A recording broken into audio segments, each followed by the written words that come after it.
Hello and welcome to this week's edition of the SRC podcast. Joining me, Big M, as always, Double R Robberies and the one and only Bucky, Mr. John Harris. Good evening, gentlemen. How are we? All good, sir. All good. How are we? Yeah, good, mate. Tired, but we're all here. We're ready to go. Yeah, we're all knackered. It's late. It's penultimate round of the season incoming. It's going to get tasty here, boys. So let's kick it off with what we saw last Thursday night.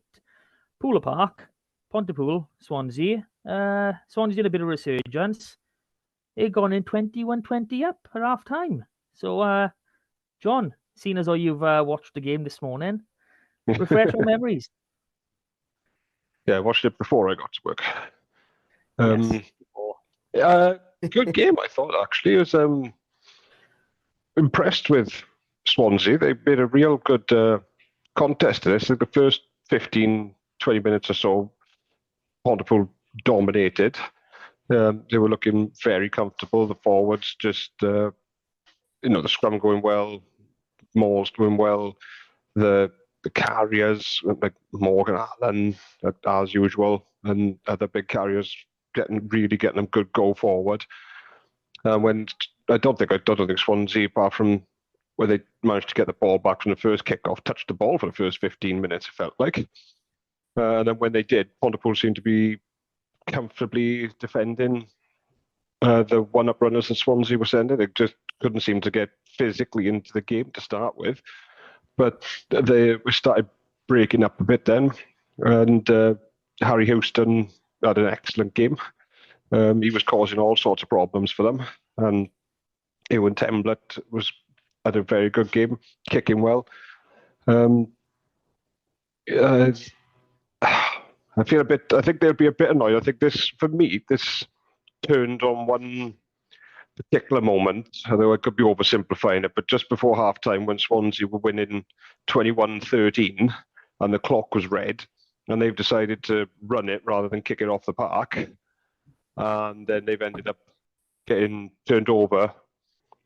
Pontypool have scored, and Swansea then had a man sin bin, so they could have gone in, 8 points up and come back out in the second half.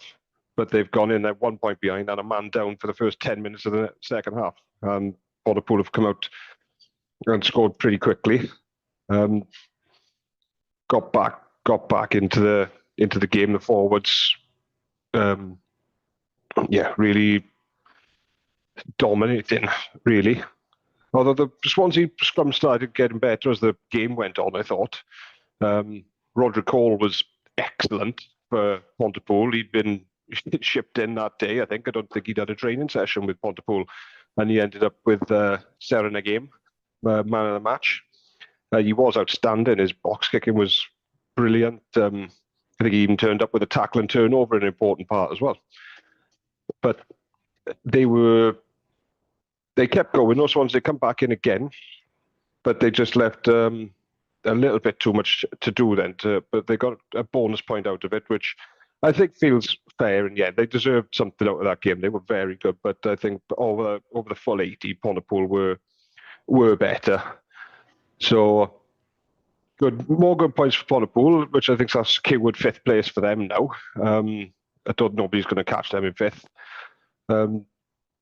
It's good for Swansea as well. They were much more competitive than I think. If this had been 2 or 3 months ago, I think that could have been an easy. Well, I think I'm sure the reverse fixture was televised and Pontypool blew them away a bit in that game. But Swansea, they stuck in there, and they were very good when it got a bit loose, I think. Cam Jones in prop impressed me as well. What a unit that boy is. That is a big old boy, and he's still 19, 20. I don't know, he's really young, but he looks good prospect. So I think they'll be disappointed, Swansea, actually, because that was a bit down to their own game management. Before they should have just got that ball off the park half time when the clock was in red, and then they'd be coming out 15 on 15 and 8 points up. And they've come out then with a man down for the first 10 minutes, and then you put a 1 point game, and you can't do that at Pontypool. They're too good, especially at home. Yeah.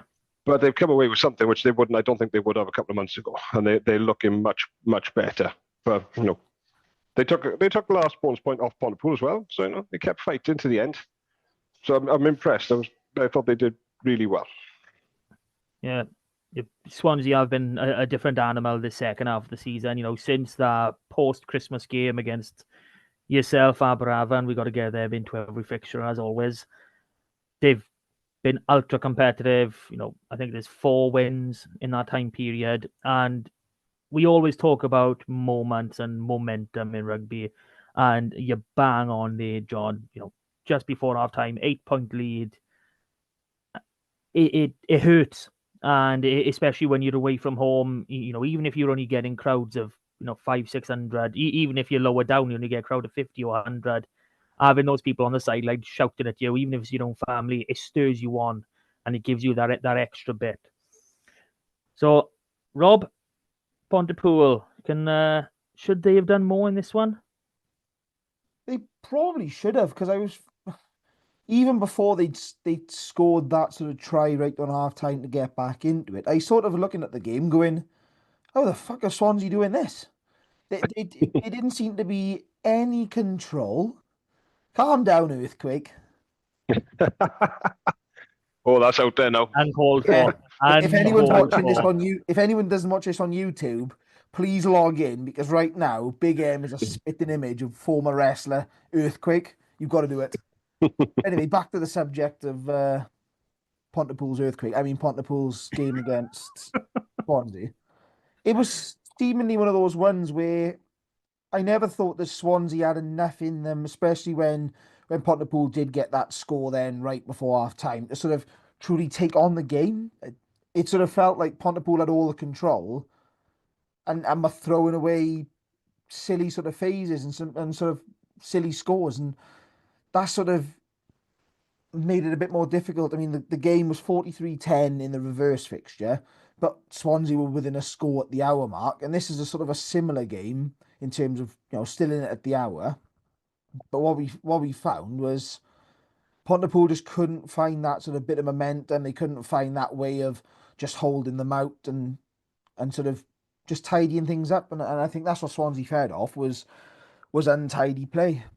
And like I said, it's this for them to take a point out of this game.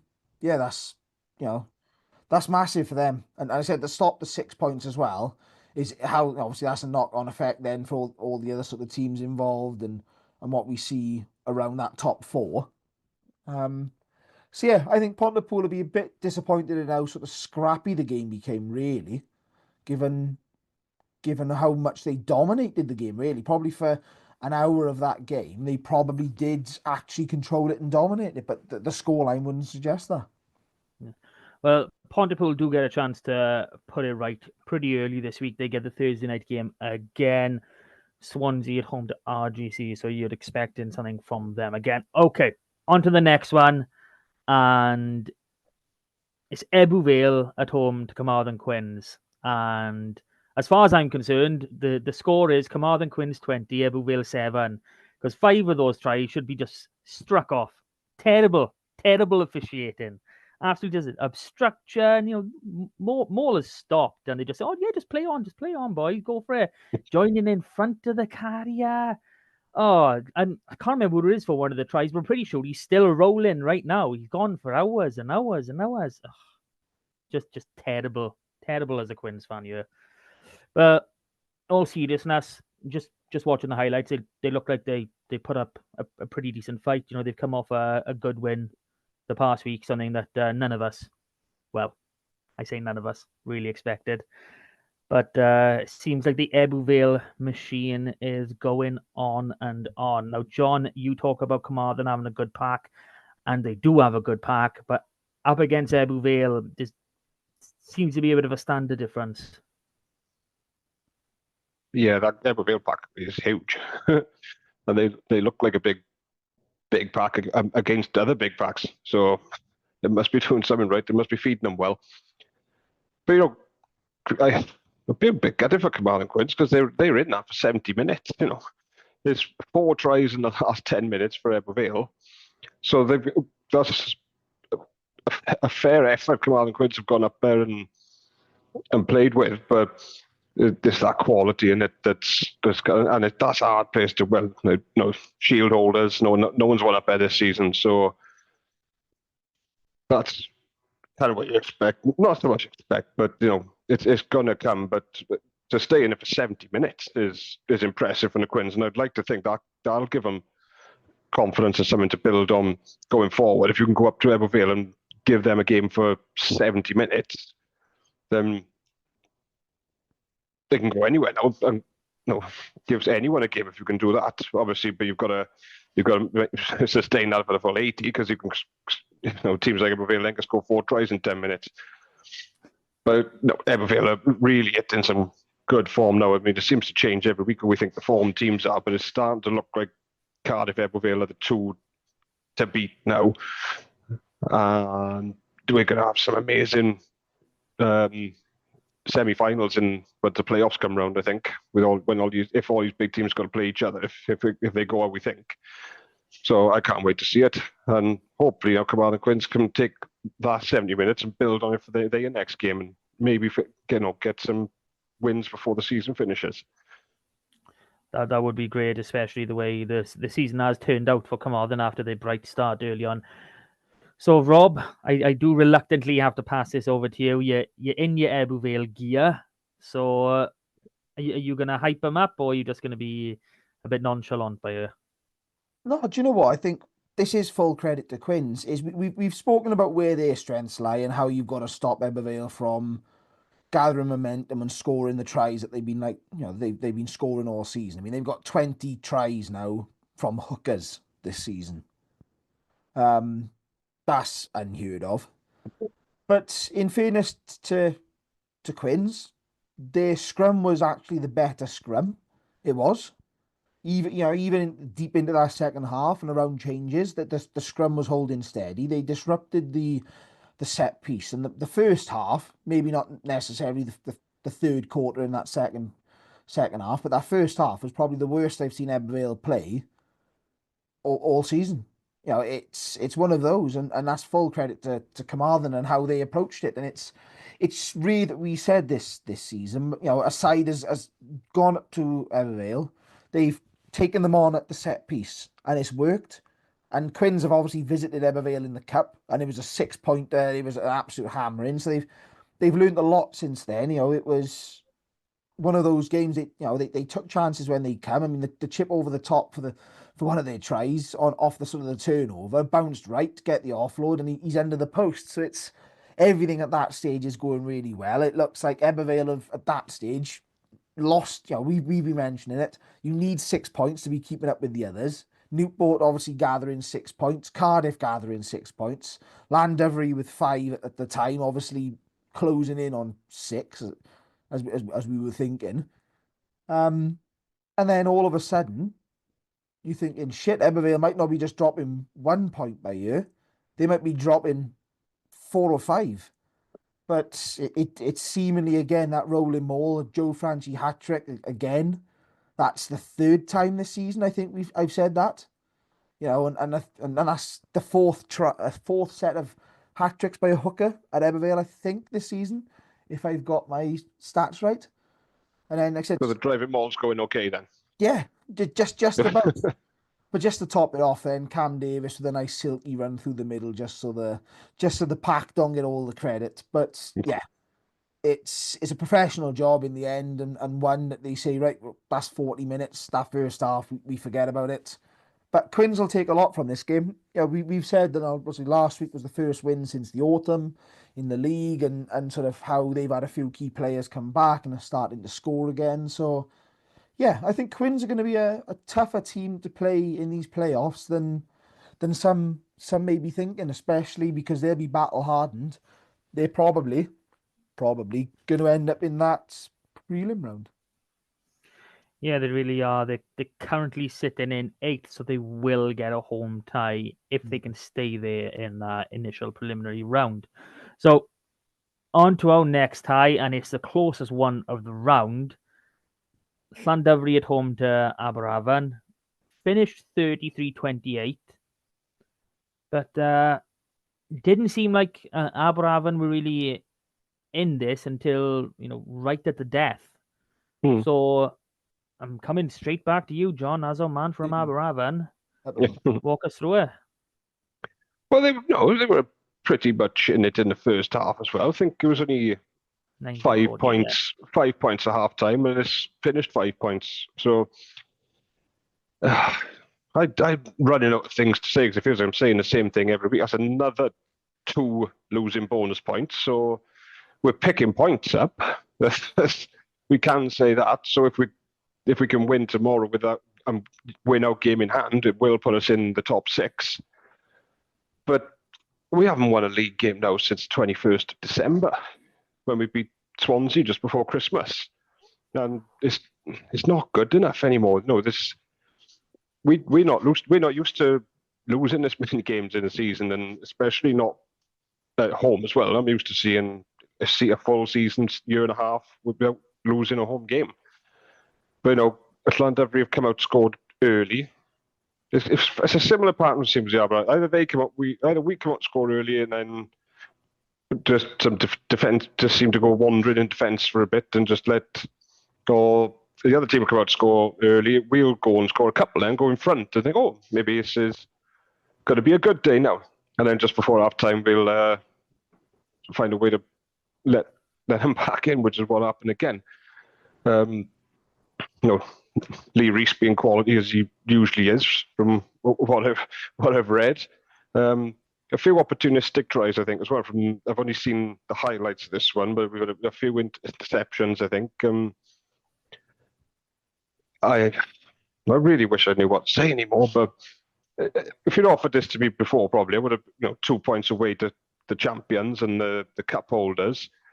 I thought, great. So I suppose from that point of view, it is something quite impressive to come away from Llandudno with 2 points. Not everyone does that, but we've got to get some wins from somewhere. That's what's getting frustrating now. Is this seems to be the same pattern every game.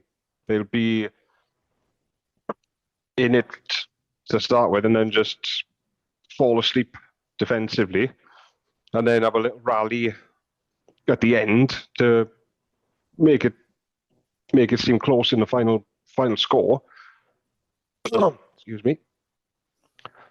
So I'm just sick of seeing us lose now, to be honest. So not as analytical as it could be today, because this is I'm just getting a bit annoyed now talking because I'm picking this every week, and it's just starting to go. And I didn't realize until I checked how long it had been since we won a league game. So, but at least they've kept. It's 2 injury time tries to get those bonus points. So that's a bit of heart from that. They've kept fighting till the end to get some points out of this game, which could be all important to finish in that top 6. We've still got 3 games to go. Well, we have. I think Bridgend have only got 1 or 2. So, but we need to win. We need to win a game somewhere, because that's what I'm worried about now. We can't just keep picking up an odd bonus point or 2, because it's not going to be enough, and we're going to have to go through these stupid wildcard playoffs. So it's still in our own hands. With 1 win, and we're in that top 6. But it's just, I'm really starting to get a bit worried now that it's not going to come. This tomorrow night against Podpool is massive. It's so important, and I hope they need to stop going off on a wander halfway through a game and giving themselves too much work to do. Yeah. So the one thing I think Aberafan can be happy with is, and not the fact that you're hurt, but the emotion you've got there, the fans, you care so much, and that's these are the fans. And we know they're better than this, and that's the annoying thing, because when they play well, they play bloody well. So that's where we can see how good they can play. So we know that they're better than this. So I did manage to catch up a bit with Jason Hyatt. So just on this game, we conceded too many penalties in the first half against Llandudno, which stopped us from building momentum. We were much more disciplined in the second half, which allowed us to build pressure and score some excellent tries. That was really as much as he wanted to say on the game, and I'm guessing from your view of it, it's more or less the same. So, Rob, the Llandovery machine is not in full flight, but it is kicking again. Yeah, it's one of those ones. They've been a bit up and down with performances this sort of past month or so, maybe 2 months. But I think Jason summed it up quite well with the discipline in that first half. It just wasn't a good enough first 40 minutes. They didn't lay any foundations, and even though there was 5 points in it, that's at the break. The game probably told a slightly different story, and they're allowing teams to get away.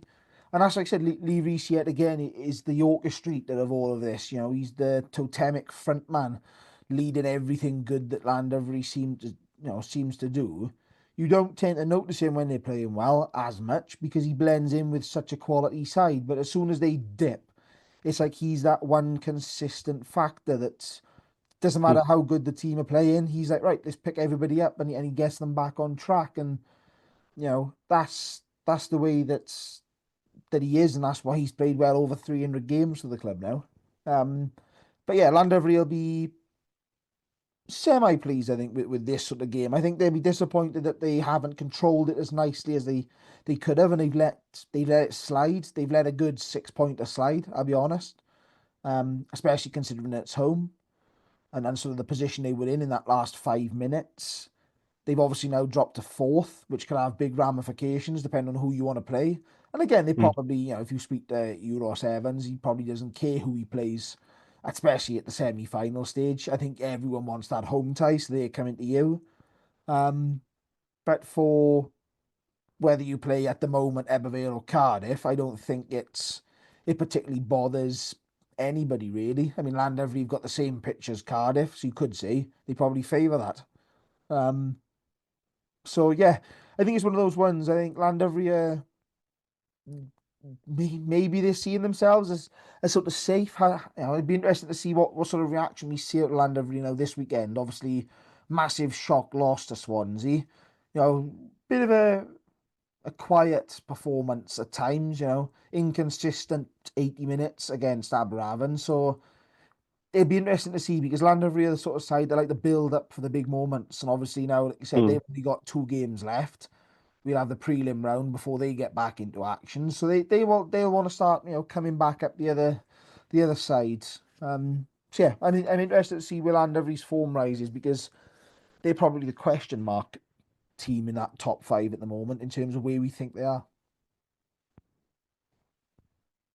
You're on mute, Oh no, technical difficulties, everybody. No, I'm on mute. I'm not even looking what I'm doing anymore.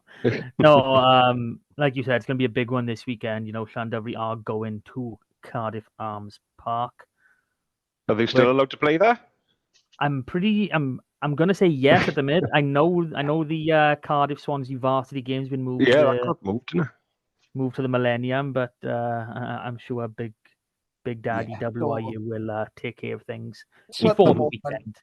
Nothing changes. The press conference tonight, nothing changes with how Cardiff RFC will operate for the foreseeable. So they'll be seeing out the fixtures, playing the same way that they always do, and hopefully coming up short to Ebervale. And hopefully all doing well. Yeah, I hope they are going to stick. I hope they are going to stick around. Just want to put that out there. And this now segues nicely into a Cardiff fixture away at Bridgend. Quite recently losing this fixture in the cup, but a 29-14 win at the Brewery Field. Now, if you've been watching the news lately, some might have seen there's been speculation about the Bridgend forwards coach joining one of the professional regions. Now, I don't know about you boys, but I did see the headline. I didn't read it. I haven't seen a great deal out of the Bridgend pack this season. If anything, it's their backs that have been keeping them in games. And it seems, unfortunately, that their backs just didn't have enough to compete with Cardiff, who are getting close to being fully loaded again. Elijah Evans, back from 20s, a few boys for back from 20s, Harry Wild as well. So it seems that, like I've just mentioned, Llandovery get kicking into gear. Cardiff again, all their boys back at the right time. Tom Bowen is featuring more now. He's out to 20s. He's away from Cardiff seniors. So this Cardiff side is really becoming what we saw at the start of the season when they were flying high. So I'll switch it up a bit. Rob, I'm coming to you first this time round. Yeah, it's one of those ones. I was favouring Cardiff before we saw any team news. Team news comes out. You've got the likes of Ben Bennell is back for Bridgend, always a boost, but very much the same. No Zach O'Driscoll up front. Cardiff, as you say, there's likes of Steph Manuel, Harry Wilde, Tom Bowen, Elijah. All of a sudden, all of these players are fully back in that back line. You've got Mackenzie Martin seems to be sticking around the Super Rugby Cymru at the moment. But 51 minutes into this game, Bridgend score to make it 15-14, bringing the deficit back down to a point. And it's sort of, again, it's that little bit of depth. The bench just doesn't have that depth that Cardiff have.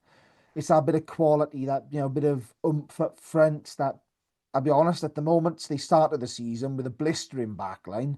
Bridgend's backline has looked relatively blunt, in comparison in sort of recent weeks and months. And they need to try and get that bit of danger back in how they go about their business. So they let Cardiff off this one. This was looking like I won't say a 4-point win because at 51 minutes, you've got a long time to go. But this is looking like something that Cardiff are going to drop points in. So, in the next 25 minutes, Cardiff wrap up a few more tries. And I'll be honest, there was far too much open space. I mean, you only got to look at Tom Bowen's break. He gets dragged down right on the 5-meter line, and Joe Goodchild basically just takes the offloads in miles of space. There's not that desire of let's get back. One person's made the tackle. Obviously, everyone else is expecting Tom to be going in, but he hasn't, and then no one's putting enough pressure on that back line and to try and keep them out. And as we've just spoken about Aberravon and how close they are in terms of dropping in or out of this top 6. Bridgend hold that top 6 at the moment. They don't hold all the aces because of Aberravon have got the games in hand, albeit you could argue more difficult fixtures. But they have, it's in Aberravon's court. But they've got, at the moment, a 3-point lead. Now, if you just take one bonus point out of this game, that's a 4-point lead. That's a big change of form. Backing yourself in these last 2 games, because they're backing themselves. Scott Baldwin was adamant just not this Thursday gone, the week before when they played on the telly, that their aim was still to win the league. But if they want to win this league, they got to get serious, and I think Scott's got to get serious with his aims, and they got to start tidying a few things up and put a stamp on the game, because at the moment they're just not doing it. They got such a good squad on paper. And yes, their fly half injury troubles have sort of held them back, and Ryan Wilkins is now gone down under. But at the moment, this Bridgend side just seemed to lack that bit of leadership, that bit of, that extra mile to go. And that's what's missing. I don't know whether it was the fact that they lost their captain, or there's a few senior players been missing in and around the game. I don't know. But yeah, at the moment, they don't seem like a side who are putting much pressure on teams, or enough to consistently get a performance and a result. Yeah, I think we can all pretty much agree with that. So, John, anything different? But they, a Cardiff happy? Like, they got the 5 tries, they got all 6 points on the margin. Yeah. Well, it's job done in that sense, isn't it? To apologise to everyone because I haven't actually seen the highlights for this one. I couldn't get the internet to work properly to watch them. What did he just say at work? Did he just say at work? No, I couldn't get it to work. Couldn't to work at work. But it's almost pretty paint by numbers for Cardiff when you look at it. Like, I know 15-7 first half, 14-7 second half. Got their 4 tries. They've got their 6 points. It's job done away from home. So I think they're going to be pleased with that. But yeah, like I said, Bridgend were in that up until an hour when Cardiff have scored their 3rd and 4th tries. You could even say up to 77 minutes because there was still only been 1 score in it, really. So no, Bridgend know they can beat Cardiff as well. They have done it, although maybe not the same Cardiff side that they got put out on the weekend. But they can. It's still in their own hands, I think, because at the moment I don't see where Abraham's wins are coming from. So Bridgend probably. I still think they might be in a slightly better position to finish in sixth, although I'd like to think that's not true. But they'll take some heart from that because they've given them a game and a much stronger Cardiff side a game there for a good hour, 77 minutes really, before it's really got put to bed. So I think they'll take some confidence from that going into their last couple of games, knowing they've got to win them because, like I say, nobody wants to be in these extra game wildcard playoffs. So yeah. Yeah, and you talk about the that final sixth position, but there, Bridgend have to go to Carmarthen this weekend, and a simple 4-0 win, league points now, win for Carmarthen will take them into that sixth spot because they would have more wins than Bridgend on the same amount of points. So it is really tightening up, after the horrid run that Carmarthen have had, the fact that they're still in the hunt for this position is quite incredible. So final game of the round, Newport travelled up to RGC. Now, for those who listened last week, and I'm not sure if Jack Lloyd listened, we spoke about whether or not he was the answer for Newport at 10. Another 10 actually appeared on the team sheet, Sam Potter, who's currently signed with the Dragons Academy. But Jack Lloyd, 16 points, 2 tries, 3 conversions. I think he made a bit of a statement to you there, Rob. What do you say? Never heard of him. Never heard of him. No, in fairness, he's had one of those games, and Newport have probably played again one of their few 80-minute sort of performances.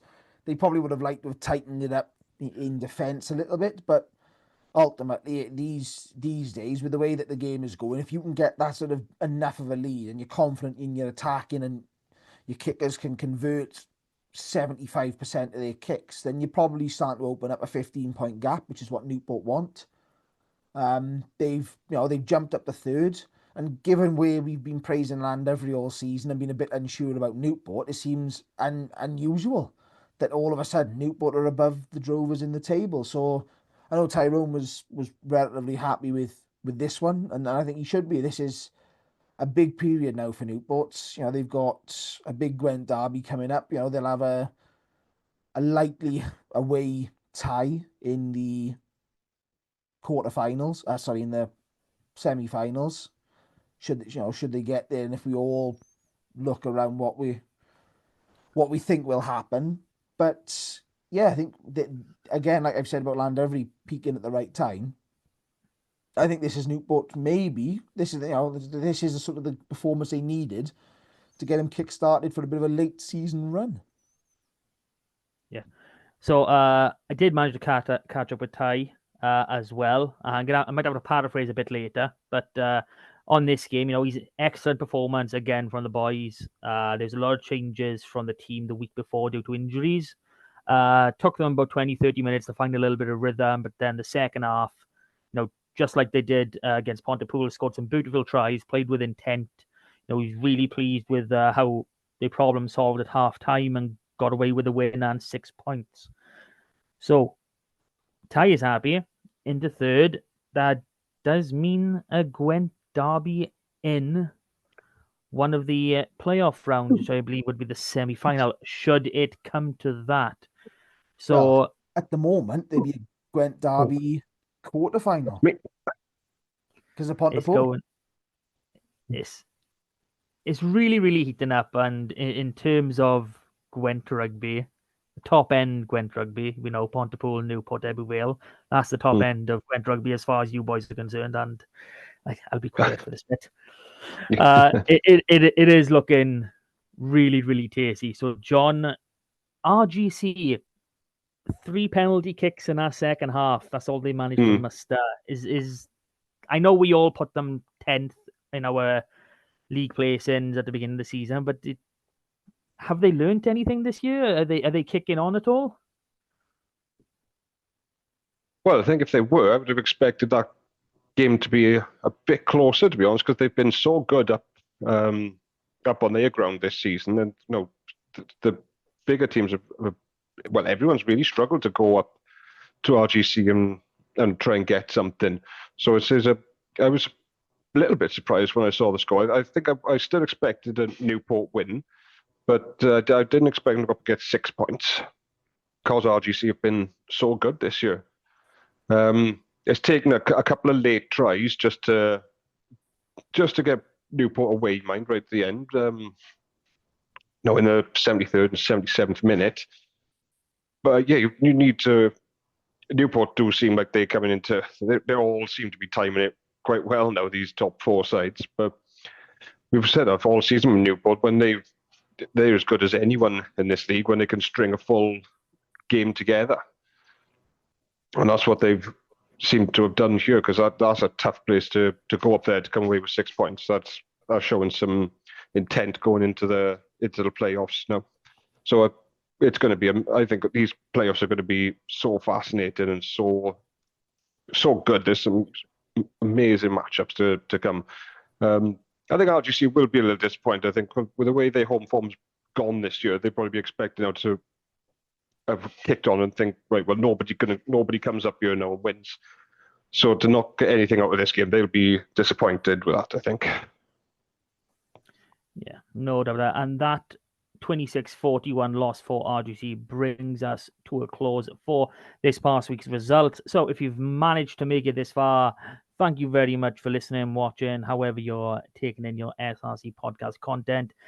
Please like, share, subscribe, leave a review, leave a comment. 5-star reviews only, please. You slate us as much as you want, just put the 5 stars. It's very important. So this brings us on to this week's games, and a bit of a tradition now that both teams haven't been named for the Thursday night game, so we will give them as long as we can. So let's start with Cardiff Llandovery. Maybe an early taster for one of the semi-finals. You know, Cardiff did do a number on Llandovery in the league. However, Drovers beat them in the cup. It seems that whenever they've had an important contest over the past couple seasons, at least I believe in the final and the semi-final of the league now, last 2 years, Llandovery have come up trumps, and they've shown even against the cup win over Ebbw when it comes to it, they know how to win. My problem here for Llandovery is the fact of there is 2 games left. They are 9 points ahead of Pontypool in 5th, and looking at who Pontypool play in, are they going to get 10 points and overtake them? I don't think they are. And realistically, like Rob said earlier, I don't think Eros really is bothered who his team plays. So it's more of a case of just getting the boys ready for these finals now. And with that can come slip-ups. So I will always back Llandovery just because of how good they are. But I am a bit worried that they might try tinker a little bit, see if anyone can break into that best 15, that best 23. Yeah, do you know what? I think this was one of those ones that I think I called it Llandovery to win their home tie, Cardiff to win theirs. Obviously, when Llandovery did the job, Cardiff did the job up at Church Bank, I was thinking, I know what's going to happen here. Llandovery are going to go back down and they're going to be angry and do the job. But at the moment, Llandovery's form has just dipped away slightly. And you've only got to look at this Cardiff side, and I just don't see weaknesses in it at the moment. I saw weaknesses in this Cardiff side 6 weeks ago. I did. It sounds ridiculous for a side that put the first 50-pointer on Llandovery at Church Bank in nearly 20 years, but you could sort of pick apart little gaps where you thought they might become weak. So I look at that side now and think, no. And I think Cardiff at home now are that different prospect. I don't think Llandovery are quite in summer camp mode and waiting for the playoffs, but to that extent, there's going to be a drubbing or anything like that. But yeah, at the moment, I'm leaning Cardiff again with this one.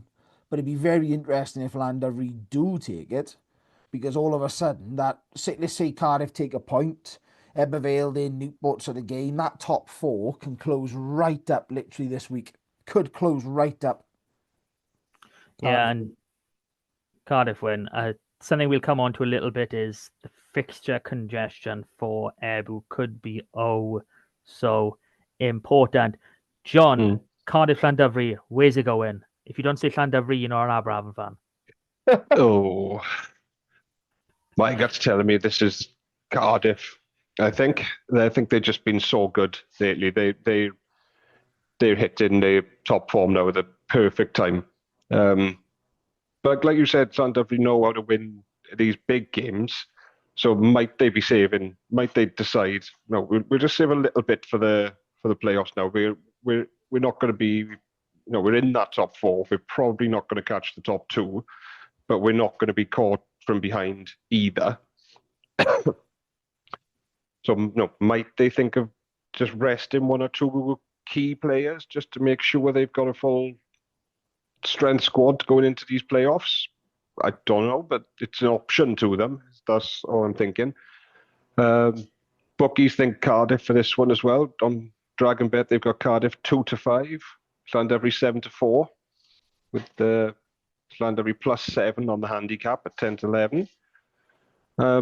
I think that's about what I'm thinking as well. Maybe 7-10 for Cardiff for this one. I just think they're the team to beat, I think, at the moment in this league and to the end of the season. I think this is a better Cardiff side than Llandudno played last year. And Llandudno don't quite seem to be where they were. So I think Cardiff for me. Cardiff. Oh, it's a swing to Cardiff in this one. Next up, we are still down west in our thinking. Carmarthen get to host Bridgend. Now, for me, the last 2 weeks have shown me that Carmarthen have still got a hell of a lot of fight in them. The win over RGC and then really sticking in with Ebu for as long as they did. And I know we kind of had a bit of a niggle at Bridgend's Park, but this is now a pressure game because top six is literally on the line. Like I said earlier, league points, 4-0 win, 5-1, 6-2, however you want it. A 4-point advantage for Carmarthen Quins means they overtake Bridgend, and Bridgend drop down into 7th, 8th, wherever they land. So this is becoming even more important now as we come into these last couple of rounds. So Carmarthen win for me. John, you get first crack at this. Well, the bookies have got Carmarthen as favourites for this one, 4-5. Bridgend even money. Only 2-point head start they give in Bridgend in the handicap, so they think it's going to be close. I think this is going to be close. This could be a real good game. I could feel this one be an absolute cracker. I think I'm leaning more towards Carmarthen as well at home. I think they're just going to have a little, and they're starting to find, like you said, a bit of fight again, a bit of form. They've got that win. They've got a decent performance, even though it ended up being a big loss. They're much better, and I think Carmarthen to scrape this one, I think, but it's going to be a cracking game and close one. Oh, Rob, is it a clean sweep for Carmarthen Quins? It is. I think Quins have given me enough confidence this past 2 games that they can deal with strong packs and strong sides, but also they got a bit of game management about them. I mean, yes, they crumbled a bit in the last 10 minutes against Ebervale, but they made some pretty good decisions for the majority of that game. It wasn't a big drop off in terms of 20, 30 minutes or anything like that. So we're at the park. It's an up and down field, but it's one of those. It's a really tough one to call. It is. As much as I am favouring Quins and I'm backing Quins on this one, it's sort of, do Quins' pack get above the Ravens' back line? If we see good weather, which I think we're scheduled to see, yeah, I think so. Will see Bridgend with Ben Burnell and people like that back in the squad, trying to run the ball really nicely. And it'd be interesting to see how Quins deal with that. Obviously, they dealt with RGC, who play a very similar way the other week. then they had to go to Ebervale, they had to deal with a different problem. So I think we could very well see a performance like that RGC game, and that's why I think Quins for the win. Yeah, and another thing that is probably important of note, it is an EPCR weekend, and Ospreys are the only team still in action. So you'd imagine that even though he hasn't played very much rugby for them this season, someone like Charlie Titcombe is probably likely to get a bit of game time. I know we saw Archie Hughes this past weekend. They formed a bit of a dream team last year. Even with Llandovery, Cardiff, they could see a few more parachute players come in, and this could be the massive difference. So Swansea against RGC at St Helens. RGC not really playing their best form of rugby on the last grass surface at St Helens. I believe we're all being told, and with Swansea's upturn in form, I can't see past Swansea for this one. John, take us through it. Yeah, I quite like Swansea for this one as well. They're really starting to play some good stuff and finding a bit of form. Bookies have got them slight favourites for this one, 4-5. Similar to the last game, even money for RGC with just 2-point head start they're giving them, RGC on the handicap. But I got a feeling this could be a little bit more for Swansea. I hope the way they're going. I might even go 5 points for Swansea on this one. Not necessarily 6, but I think they could get a 5-pointer out of this one. But then saying that, but RGC, if we actually look at the table, they won 6 games. They've won more games than most of the teams around them. Than Swansea, Carmarthen, Bridgend, and Aberystwyth, and they're just not getting any bonus points, it seems. So they're capable of winning a game, but I fancy Swansea for this one. I really do. And 5 points, I'm going to say as well. So we've had one clean sweep. Is there going to be another Rob Swansea for the win, or will it be RGC? It is. Do you know what? I think this is a form book sort of prediction by you. RGC typically don't travel well. They haven't played well at home against Newport. They didn't play that well against Quins, especially in the last 40. They go into St Helens, a place where Swansea is starting to gather a few wins now. They are looking good as well. Like I said, they're taking it to teams like Pontypool, Llandovery, Ebervale in recent weeks. Even though they haven't got 2 of those games, they didn't walk away with a win. They took it to them up front, and those are some of the best packs in the league. They're mixing it up. Harry Houston, Matthew Aubrey are probably some of the best backs we've seen this month, this past 4 weeks, recently. So that they really do have a bit of a full package at the moment. Players like Dan Jermaine, back off under 20s duty, have sort of added a fresh little boost for him. So yeah, I think this is Swansea's opportunity now to sort of say, well, actually, all that talk about this being a league that's wide apart is actually total bullshit, and that Swansea are actually part of that sort of, I don't like to say the bottom 5, but that sort of 5 there are all interchangeable. So I think this is their moment to step up. I mean, they'll want a bit of bragging rights. They want to close that gap and sort of say, well, actually, yes, we're going to be travelling away at this stage of the season in the prelims.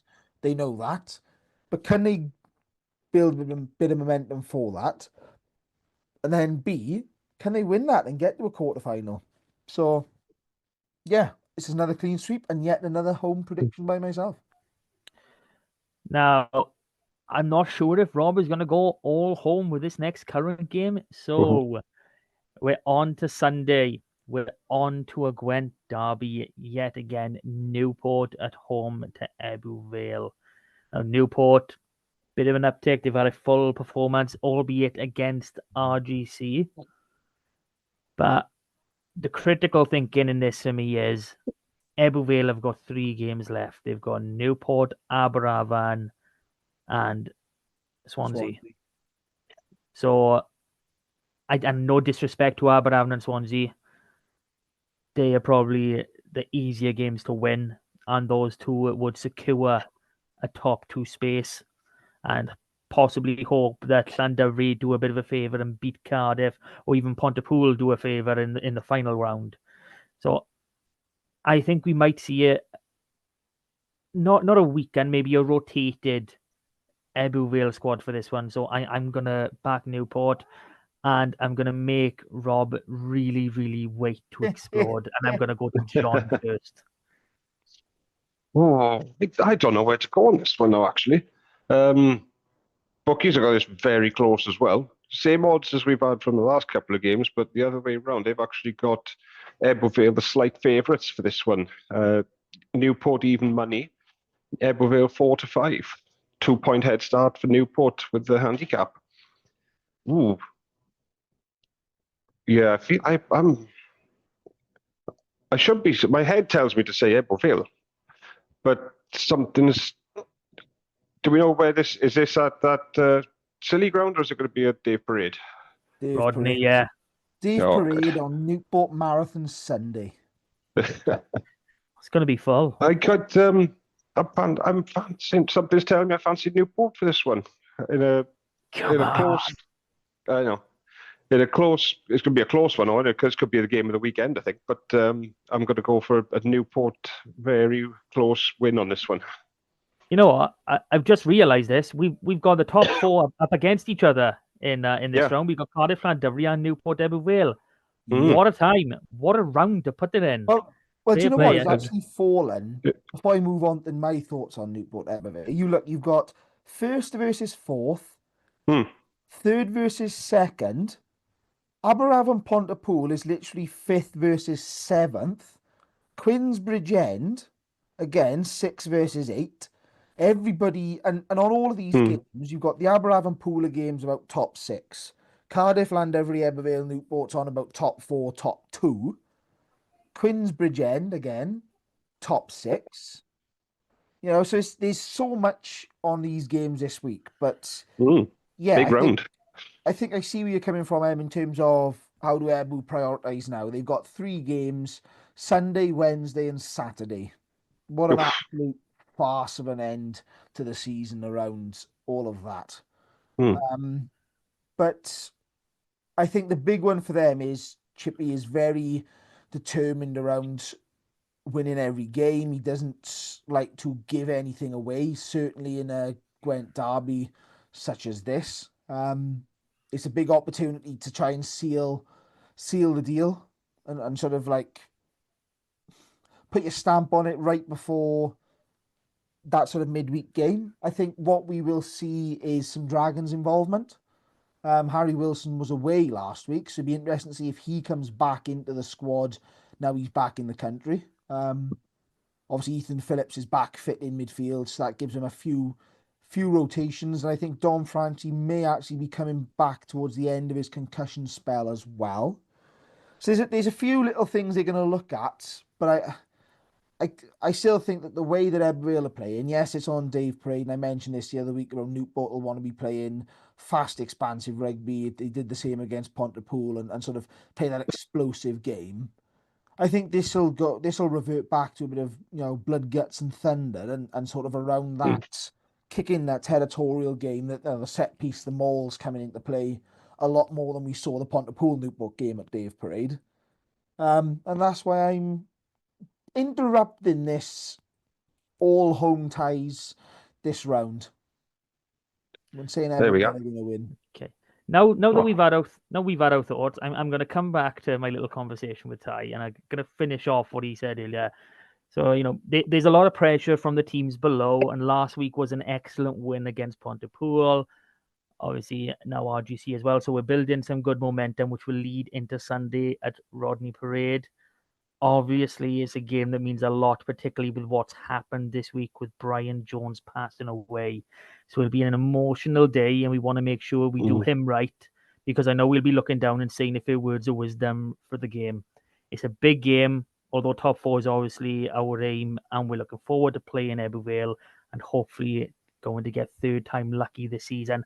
Now, we've made our predictions, but adding that bit in, you even more worried now, Rob? No, I couldn't give a fuck. Oh, my second one.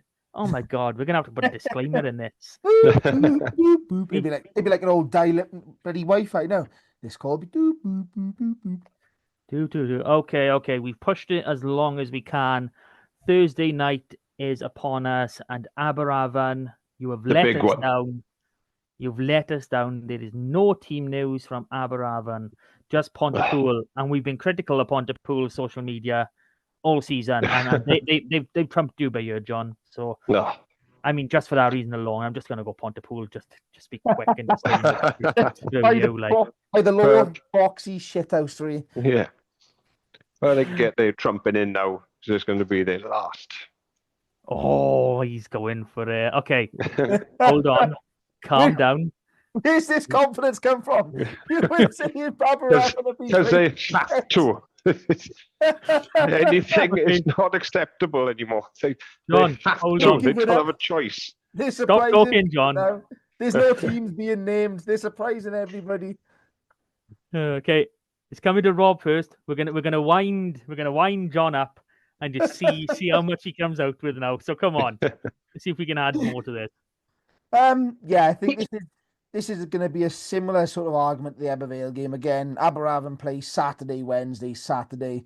The day extra, obviously ahead of the Ebbw tie, and the Ebbw game is at Tag, which is going to help Aberavon out a little bit more. But I don't know at the moment. Aberavon has still got a few key players away. I think what we're looking at here is Pontypool trying to close this one out. Pontypool probably one of the few sides that actually haven't got anything to play for. In terms of, they're not going to catch top 4. They're not going to drop out the top 6. So it's a difficult one for them. They can probably afford to play around a little bit and have a bit of pressure taken off them by the coaching staff. I think Aberavon, as John's already alluded to tonight, are in a bit of a rut and desperately need results, especially with some, Quinn's Bridgend. Unless they draw, someone's taking big points out of that game. And, all of a sudden Aberavon's task becomes harder. But yeah, I just can't see past Pontypool at the moment in terms of where the two sides are. But it'd be interesting to see the Aberavon sides around, are there certain individuals back fit? Who are they going to play? Because, again, typically around this Wednesday fixture, neither Ebbw or Aberavon have typically had large allocations of regional players, but are we going to see that increase now this week, as we should, for both sides, to help them out a little bit around depth, around the ridiculous nature of playing 3 games inside a week or 8 days, depending on who you are. But yeah, I can't see past Pontypool, unfortunately. I just can't wait for John's rant. Okay, and that's it. We're out of time. Okay, John, come on, my friend. You've got to give us something rememberable. Rememberable? What word am I on about? Remarkable. Go for it. Well, the bookies are not often wrong, are they? But they will be, because they've got same price again as 4 out of these 5 matches. Aberavon even money, Pontypool 4 to 5, and a 2-point head start for Aberavon in the handicap. Are you trying to tell us that the bookies are being a little bit lazy with the SRC? Oh, this is just closest round of the season so far, apparently. I'm going Aberavon win on this one, because they have to. They've got to win a game. They've got so close with some of these games. 5 out of the last 6, they've lost by less than a score.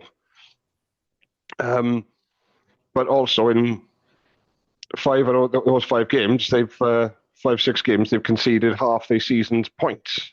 So the defence that started so well at the start of the season is it's still like 4th or 5th best defence, but most of that has come from the last 5 games. So that's where they need to sort out. They just need to stop leaking tries. And I know they can go toe-to-toe with that Pontypool pack. And they've just got to go for it, I think. They've just got to go out there now and try, and they can score tries. So they've just got to... I can see it being a back-and-forth one, unfortunately, which I don't normally like Aberavon getting into, because they usually come out on the worst end of them. But I'm backing the boys. They've got to win this game. So I'm going to Aberravon win on this one. Happy days. That's what we like to hear from a team that hasn't won in almost 3 years. Only joking, my friend. Well, two. Back from Jason, he's talking about the weather forecast being pretty good. Pitches in great condition. He's looking for some fast, open, and expansive rugby. So is he not watching Aberravon this weekend? Obviously not. No. Oh, bit harsh. Okay, Sorry, we'll end it Jason. there. No fisticuffs. I know you two are a couple of miles apart, but I got a feeling John would get in this car. All right then, lads. That is it for this week. I think we're around the hour mark. Sounds like we've done a good job. Again, if you're listening, you've watched, you made it this far, like, share, subscribe, review, comment. Fair play to you. Do what you do. And we'll do it all again next week. And if someone's got a black eye, we will not mention it. All right. Thank you boys for joining me as always. And until next time. See you all Bye, next guys. week. Super.